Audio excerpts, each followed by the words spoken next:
అందులో కొన్ని godowns investor godowns, కొన్ని గోడౌన్స్ బఫర్ గోడౌన్స్. వివిధ జిల్లాల్లో అనేక ప్రాంతాల్లో ఎక్కువ దూరం ప్రయాణం చేయకుండా ప్రజలకి ప్రతి నెల మేము పబ్లిక్ డిస్ట్రిబ్యూషన్ సిస్టమ్ ద్వారా ఏదైతే మేము రైస్ కానివ్వండి, కందిపప్పు కానివ్వండి, ఆయిల్ కానివ్వండి చేరుస్తామో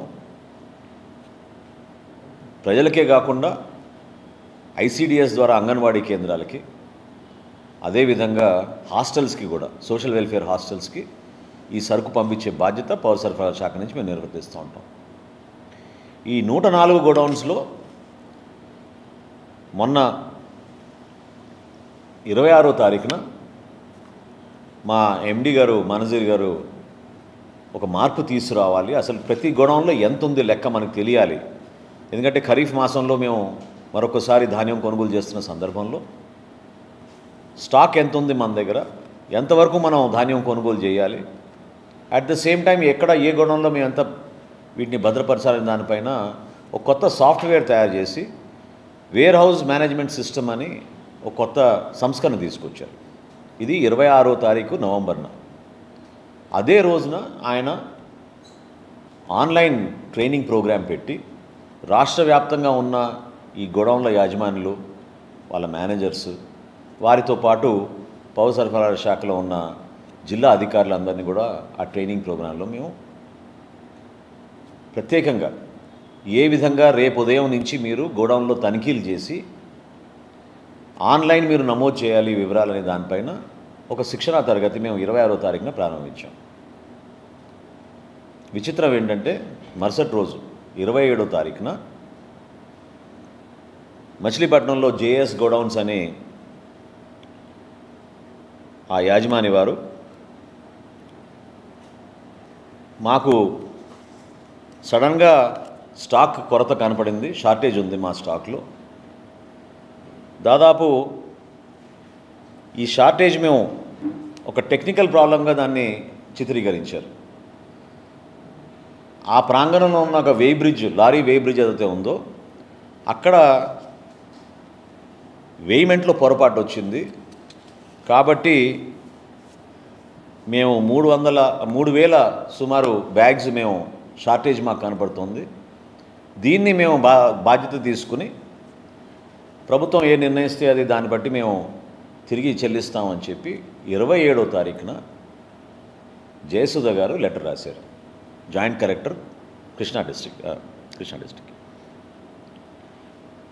అయితే గోడౌన్లో స్టాక్స్ ఎంత ఉంది, ఏ విధంగా దీనిపైన మేము సమాచారం తెప్పించుకోవాలనే దానిపైన జాయింట్ కలెక్టర్ గారు వాళ్ళ దగ్గర ఉన్న స్టాక్ రిజిస్టర్స్ని బట్టి, బుక్ బ్యాలెన్స్ని బట్టి ఒక ప్రిలిమినరీ రిపోర్టు మా సివిల్ సప్లైస్ కార్పొరేషన్ ఆఫీస్కి డిసెంబర్ 4వ తారీఖున పంపించడం జరిగింది. అందులో ప్రిలిమినరీగా 185 మెట్రిక్ టన్నులు అంటే సుమారు 3,708 బ్యాగ్స్ బియ్య బస్తాలు షార్టేజ్ వచ్చిందనేది ఒక ప్రిలిమినరీ రిపోర్టుగా వాళ్ళు నిర్ధారించి పంపించారు. సివిల్ సప్లైస్ కార్పొరేషన్ ఎండీ గారు ఇమీడియట్గా 10వ తారీఖున ఇది మిస్అప్రాపరేషన్ జరిగింది కాబట్టి గైడ్లైన్స్ ప్రకారంగా డబుల్ ద పెనాల్టీ వేయాలి, ఇమీడియట్గా ఈ గోడౌన్ని బ్లాక్ లిస్ట్ చేద్దాం, అదేవిధంగా వీళ్ళపైన క్రిమినల్ చర్యలు తీసుకోమని పోలీసులకి ఎఫ్ఐఆర్ కూడా రిజిస్టర్ చేసేటట్టు కంప్లైంట్ ఫైల్ చేయమని ఆయన ఆ రోజు ఆదేశాలు జారీ చేయడం జరిగింది. ఇది డిసెంబర్ 10వ తారీఖున.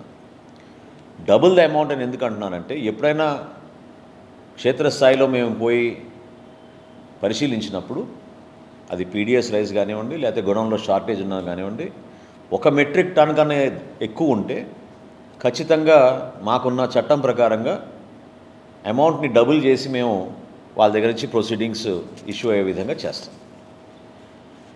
సో 10వ తారీఖున మేనేజర్గా లెటర్ రాసిన తర్వాత 12వ తారీఖున జాయింట్ కలెక్టర్ గారు ఒక కమిటీని వేశారు. అందులో ఆర్డీఓ గారు, అదేవిధంగా పౌర సరఫరాల శాఖ నుంచి డిస్ట్రిక్ట్ సివిల్ సప్లైస్ మేనేజర్ మరియు లీగల్ మెట్రాలజీ విభాగం నుంచి అసిస్టెంట్ కంట్రోలర్, ఈ ముగ్గురితో ఒక కమిటీ వేసి ఇంకా డీటెయిల్డ్ ఎంక్వైరీ చేసి మీరు రిపోర్ట్ సబ్మిట్ చేయమని 12వ తారీఖున పౌర సరఫరాల శాఖ నుంచి మేము ఇచ్చిన ఆదేశాల మేరకు జిల్లా కలెక్టర్ గారు, జాయింట్ కలెక్టర్ గారు కొత్త టీంని వేసి పంపించారు. ఇది దేనికోసం అంటే రేపటి రోజున రికవరీస్ ఏ విధంగా చేయాలి, పెనాల్టీస్ ఏ విధంగా వీళ్ళపైన వేయాలి, కొంచెం డీటెయిల్గా ఎంక్వైరీ చేయమని మేము కోరడం జరిగింది. 13వ తారీఖున నోటీస్ జారీ చేశారు ఈ యాజమాన్యానికి. 16వ తారీఖున మీ గోడౌన్ ఇన్స్పెక్ట్ చేయబోతున్నాం, మీరు దయచేసి ఆ రోజున అక్కడ ఉండి మా అధికారులకి మీరు సహకరించండి, గోడౌన్ తనిఖీ చేసి మేము నిర్ధారించుకోవాలని చెప్పి 13వ తారీఖున వీళ్ళు నోటీస్ ఇచ్చారు. ఆశ్చర్యం ఏంటంటే అదే రోజున 13వ తారీఖున హడావుడిగా వారి లాయర్ ద్వారా 13వ తారీఖున వీళ్ళు ₹1,00,00,000 డీడీలు, ఎందుకంటే ₹1,76,00,000 ₹70,56,000 అమౌంట్ పెనాల్టీగా నిర్ధారించాం కాబట్టి అదే రోజున వీళ్ళు ₹1,00,00,000 డీడీలు తీసుకొచ్చి 13వ తారీఖున కృష్ణా జిల్లా జాయింట్ కలెక్టర్ గారికి వారి అడ్వకేట్ ద్వారా వాళ్ళు అందించారు. సరే 16వ తారీఖున సిబ్బంది అంతా వెళ్ళారు. దాదాపు గంటన్నర పైన అక్కడ వేచి ఉన్నా కూడా వీళ్ళెవరు రాలేదు, తాళాలు కూడా తీయలేదు. చివరికి అధికారులు పర్మిషన్ తీసుకుని తాళాలు పగలగొట్టి పంచనామాకి లోపలికి వెళ్ళి సిద్ధమైనప్పుడు ఈ యాజమాన్యం తరఫున అడ్వకేట్లు వచ్చారు. ఇంకెవరు రాలేదు, అడ్వకేట్లే వచ్చారు. పూర్తి స్థాయిలో విచారణ జరపడానికి కోసం వీళ్ళు రికార్డ్స్ అన్నీ కూడా సీజ్ చేసి బుక్స్ అన్నీ తీసుకున్న తర్వాత ఈ రోజుకి అక్కడ ఉన్న స్టాక్ అంతా కూడా దాదాపు 4,093 బస్తాలు అక్కడి నుంచి మేము mandal level stacking points, MLS points అంటారు, ఈ మండల్ లెవెల్ స్టాకింగ్ పాయింట్స్కి షిఫ్ట్ చేయడం జరిగింది. ఎందుకంటే వీటిని భద్రపరచాలి, వీటిని రేపటి రోజున మళ్ళీ ఈ ప్రజా పంపిణీ వ్యవస్థలో మేము ఈ బియ్యాన్ని ప్రజలకు అందించాల్సిన బాధ్యత మా పైన ఉంటుంది. కాబట్టి 4,093 బస్తాల్ని MLS పాయింట్కి మేము వాటిని ట్రాన్స్పోర్ట్ చేసాం. ఇది మొత్తం పంచనామా చేసిన తర్వాత వీడియో రికార్డింగ్తో సహా ఈ కార్యక్రమాన్ని చేసాం. అయితే ఆశ్చర్యకరమైన విషయం ఏంటంటే వీళ్ళు ఇచ్చిన ఈ లెటర్లో టెక్నికల్ గ్రౌండ్స్ వలన ఏదైతే పక్కన ఉన్న వేయింగ్ మెషిన్, లారీ వే బ్రిడ్జ్ ఏదైతే ఉందో దాంట్లో టెక్నికల్ ప్రాబ్లం వలన మాకు స్టాక్లో కొరత వచ్చింది, ఇబ్బంది వచ్చింది, అందుకనే మేము ఆ బాధ్యత మేమే తీసుకుంటున్నాం అని వీళ్ళు చెప్పారు. అయితే వీళ్ళు మర్చిపోయారో లేకపోతే ప్రజలకి తెలియదు అనుకుంటున్నారో లేకపోతే ఇన్వెస్టిగేషన్లో బయటికి రాలేదు అనుకుంటున్నారో కానీ వీళ్ళకి ఆనుకుని ఉన్న ఇంకొక వేర్ హౌస్ ఉంది, సత్య వేర్ హౌస్ అని. సత్య వేర్ హౌస్ వాళ్ళని నవంబర్లోనే మేము డీలిస్ట్ చేసాం.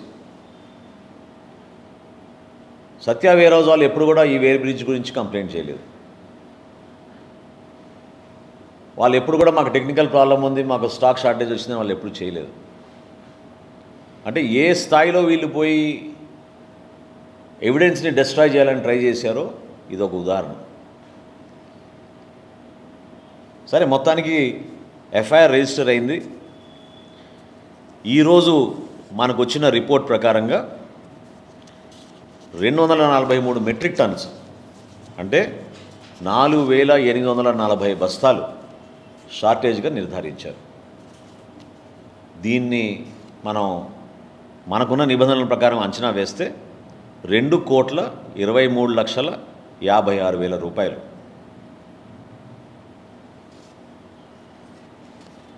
ఇంతటితో ఆగిపోలేదు, ఎందుకంటే ఈ రెండో గోడౌన్ పైన కూడా మాకు అనుమానాలు ఉన్నాయి, అక్కడ కూడా చెక్ చేసుకోవాల్సిన అవసరం ఉంది. ఈ స్టాక్ అంతా కూడా మనందరం గమనించాల్సింది ఏంటంటే గత ప్రభుత్వంలో ఒక బాధ్యత కలిగిన వ్యక్తి ప్రజల సొమ్ము, ప్రభుత్వానికి సంబంధించిన ఆస్తుల్ని ఈ విధంగా దారి మళ్ళిచ్చేస్తే ప్రజలు మీకు అప్పచెప్పిన బాధ్యతని ఎంత దారుణంగా వీళ్ళు నిర్వర్తించారో గతంలో ప్రజలకు అర్థం అవ్వాలి. ఎక్కడ కూడా కక్ష సాధింపు లేకుండా ఒక డీటెయిల్డ్ ఇన్వెస్టిగేషన్ చేసి విజిలెన్స్ ద్వారా రిపోర్ట్ తెప్పించుకుని క్షేత్రస్థాయిలో ఉన్న వాస్తవాల్ని పౌర సరఫరాల శాఖ మరియు రెవెన్యూ సిబ్బంది, లీగల్ మెట్రాలజీ డిపార్ట్మెంట్ నుంచి కొలతలు మొత్తం చెక్ చేసుకుని ఎక్కడ కూడా పొరపాటు లేకుండా రికార్డ్స్ అన్నీ సీజ్ చేసే విధంగా మేము చర్యలు తీసుకుంటున్నాం.